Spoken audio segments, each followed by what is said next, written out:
I saw her in the moonlight, standing by the ancient baobab tree, her eyes glowing like embers, her shadow stretching impossibly long across the earth. The princess, Miriam, was more than just the daughter of a chief, she was the curse of our village. It began on a night when the air was thick and the drums from the neighboring village carried an eerie rhythm. I had been sent to fetch water from the river, a task that made my heart race every time. The river was known to be a place of whispers, a place where spirits roamed freely. That night, as I filled the clay pot, I felt a presence. Turning slowly, I saw her. Miriam, draped in white, her feet bare, stood at the riverbank. Her beauty was striking, but it was her smile, a smile that didn't reach her eyes, that froze me in place. "You're brave to come here alone," she said, her voice soft but sharp like the edge of a blade. I stammered something about my mother needing water. She nodded, her eyes never leaving mine. "Be careful," she said. "The river doesn't always like visitors." Then she was gone, as if the night had swallowed her whole. The next morning, news spread like wildfire. Old man Komara had been found lifeless by the same river, his body twisted in unnatural angles. The elders said it was a warning, but they didn't say from whom. Only I knew Miriam had been there. Days passed, and the village grew restless. Cows refused to give milk, and the once bountiful crops withered under the relentless sun. It was then that the whispers about Miriam began. They said she had been born during a blood moon, that her mother had made a pact with a witch to ensure her beauty and charm. But the deal came with a price, Miriam's soul.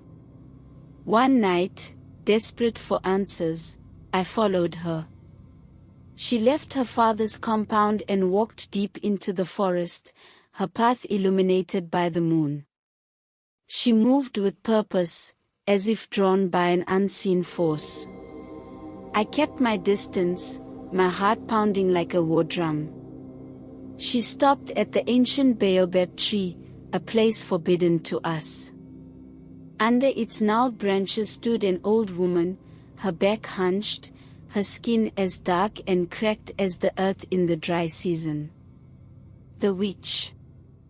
Have they suspected?" the witch asked. "Not yet," Miriam replied. "But they will. They always do." I crouched lower, the dry leaves crackling beneath me. The witch turned her head sharply, and I felt her gaze pierce through the darkness. "We have a visitor," she said, a grin spreading across her face. Miriam's glowing eyes met mine, and for a moment, I thought I saw a flicker of sadness. But then she moved toward me, her steps deliberate, her smile widening.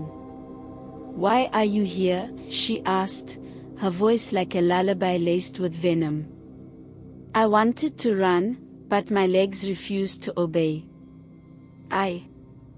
I wanted to know the truth," I whispered. "The truth?"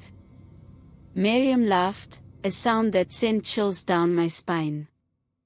"The truth is that this village was doomed the moment I was born. The truth is that you've seen too much." Before I could scream, the witch raised her hand, and darkness enveloped me.